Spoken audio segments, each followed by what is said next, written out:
किंमत 12 रुपये आहे. रस्त्यावर ट्रॅक्टर मधून जाताना कुणी एक ऊस घेतला तर शेतकरी हसून बोलतो, अजून घ्या, यात काय एवढं. परंतु मॉल मध्ये साधी कॅरी बॅग फुकट मिळत नाही. तो शेतकरी आहे. शेतकरी जगला पाहिजे. कारण कितीही इंडिया डिजिटल झाली तरी भाकरी काही आपल्याला डाउनलोड करून मिळणार नाहीये. शेतकरी जगाचा पोशिंदा आहे. म्हणून मी चिखलोड येथील इयत्ता 9वीची विद्यार्थिनी कोमल रतन त्रिभुवन आपल्या समोर विषय मांडणार तो महाराष्ट्राचे आराध्य दैवत श्री छत्रपती शिवरायांच्या स्वराज्याला, बाबासाहेब आंबेडकर यांच्या राज्यघटनेला, महात्मा ज्योतिबा फुले यांच्या शैक्षणिक क्रांतीला, माता जिजाऊ, माता सावित्री, माता अहिल्या यांना त्रिवार अभिवादन करून येथे उपस्थित माझे शेतकरीचे बंधू आणि भगिनी, शिक्षक आणि सुईच्या टोकासारखं बारीक निरीक्षण करून दुधाचं दूध आणि पाणीचं पाणी करणारे परीक्षक सर्वांना माझा मनपूर्वक नमस्कार. मी तुमच्या समोर विषय मांडते शेतकरी राजा उभ्या जगाचा पोशिंदा. मित्रांनो, माझा बाप शेतकरी राजा उभ्या जगाचा जरी पोशिंदा असला तरी आज माझ्या बापावर काय परिस्थिती आली आहे ते तुमच्या समोर मांडते. खुर्ची आणि टेबलाच्या मध्ये ढेरी तट्ट दाबून बसलेल्या साहेबाला सखाराम आदराने बोलला. ओहो, खुर्ची आणि टेबलाच्या मध्ये ढेरी तट्ट दाबून बसलेल्या साहेबाला सखाराम आदराने बोलला. धन्यवाद साहेब, धन्यवाद. तुम्ही गोष्ट समजून घेतली या दुःखाची आणि फाईल मंजूर केली साहेब पाण्यात वाहून गेलेल्या पिकाची. आभार, मनापासून आभार म्हणत हातावर त्यानं खडी साखरेचा प्रसाद ठेवला. ओहो, आभार, मनापासून आभार म्हणत हातावर त्यानं खडी साखरेचा प्रसाद ठेवला. तसंच साहेबाची तंबाखू मरता मरता पाठीमागचा शिपाई बोलला, अय दैवान्या, आधी ऍडव्हान्स जमा कर. माहित नाही का तुला, साहेब पैशाशिवाय कशालाच तोलत नाही. आणि खडी साखर उचल.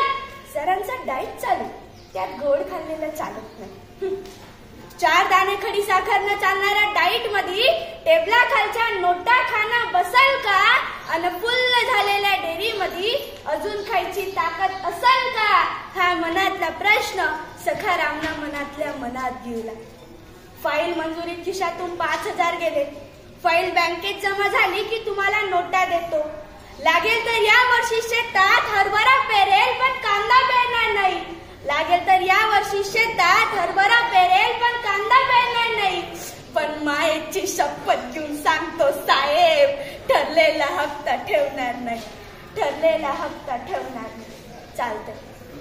चालतंय, आठवणीने आणून दे, काहीच हरकत नाही.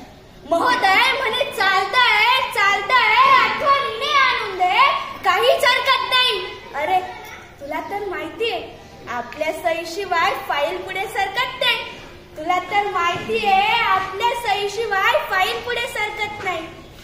साहेबांच्या तंबाखूसाठी मळलेला हात शिपायानं पटकन झटकला. ओहो, साहेबांच्या तंबाखूसाठी मळलेला हात शिपायानं पटकन झटकला. आणि 10,000च्या फाईली पायी 50,000 द्यायला लागून सखाराम झाडाले जाऊन लटकला. अशी अवस्था सर माझ्या शेतकरी बापाची. माझा बाप या जगाचा जरी पोशिंदा असला तरी आज माझ्या कृषी प्रधान देशात माझ्या बापावर ही आत्महत्या घेण्याची वेळ येते. तरी सुद्धा त्यांनी शेती करणं काही सोडलं नाही. मराठवाड्या विदर्भातील शेतकरी आत्महत्या करत होते. तेथील एका पत्रकाराने आपल्या भारताच्या कृषी मंत्री साहेबांना प्रश्न विचारला. कृषी मंत्री साहेब, मराठवाडा विदर्भातील शेतकरी आत्महत्या करतायत, यावर तुमचं उत्तर काय? तर आपल्या भारताचे कृषी मंत्री म्हणतात, मराठवाडा विदर्भातील शेतकरी आत्महत्या करतात ते त्यांच्या प्रेम प्रकरणामुळे आणि दारूमुळे. हाच पत्रकार, हाच प्रश्न आणि हेच उत्तर घेऊन मराठवाडा विदर्भातील एका शेतकऱ्याच्या मुलाकडे येतात आणि विचारतात त्याला, बाबा रे, तुझ्या वडिलांनी आत्महत्या केली ती प्रेम प्रकरणामुळे, असं आपल्या भारताच्या कृषी मंत्र्यांचं म्हणणं आहे. यावर तुझं उत्तर काय? तर जरा लक्ष देऊन ऐका मित्रांनो, तो मुलगा काय म्हणतो. बरोबर आहे साहेब, माझ्या वडिलांनी आत्महत्या केली ती प्रेम प्रकरणामुळे, हे बरोबर आहे. परंतु साहेब, कृषी मंत्र्यांना कळालेलं प्रेम ते बाया बापड्यांचं असावं, पण मला कळलेलं प्रेम माझ्या बापानं आयुष्यभर या जमिनीवर केलंय. आकाशातून पाऊस पडला नाही आणि जमिनीतून पीक उगवलं नाही. साहजिकच आहे नाव साहेब, माझ्या बापाची प्रेम कहाणी अपुरी राहिली. साहजिकच आहे नाव साहेब, माझ्या बापाची प्रेम कहाणी अपुरी राहिली. मित्रांनो, सरकारी कर्मचाऱ्यांना टाइम ड्युटी आहे, तशी माझ्या शेतकरी बापाला आहे का? नाही. जेव्हा लाईट येईल तेव्हा शेताकडे धावत जावं लागतं, जेव्हा पाऊस येईल तेव्हा पिकाकडे पाहावं लागतं आणि घरचं टेन्शन काही कमी असतं का हो? तरी सुद्धा माझा शेतकरी बाप या जगाला पोचण्याचं काम करतो. मित्रांनो, सचिन तेंडुलकरने 15,000 रन पूर्ण केले म्हणून भारत सरकारने त्याला भारत रत्न दिला. परंतु माझा बाप हा बांधतर तो बाण लाखो रन पूर्ण करतो, त्याला भारत रत्न तर सोडाचं, साधं गुलाबाचं फुल कोणी दिलं नाही. मग मला इथेच हा प्रश्न पडतो की माझा भारत देश हा कृषी प्रधान देश आहे की क्रिकेट प्रधान? मित्रांनो, शिवरायांच्या, शाहू महाराजांच्या काळात शेतकऱ्याला प्रथम क्रमांक दिला जात होता. शेतकऱ्याच्या मिरचीच्या देठालाही हात लागता कामा नये अशी शिव आज्ञा होती. परंतु आज चित्र बदललंय सर. आज माझ्या शेतकरी बापाला कुणी विचारत सुद्धा नाही.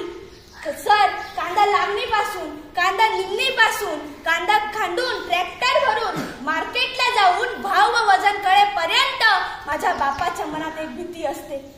मी आणि माझ्या परिवारानं केलेल्या कष्टाचं चीज होईल का? मी आणि माझ्या परिवारानं केलेल्या कष्टाचं चीज होईल का? आणि आता तर कांद्यावरच निर्यात बंदी आली सर, कांद्यावरच निर्यात बंदी आली. जाता जाता पुन्हा एकदा हेच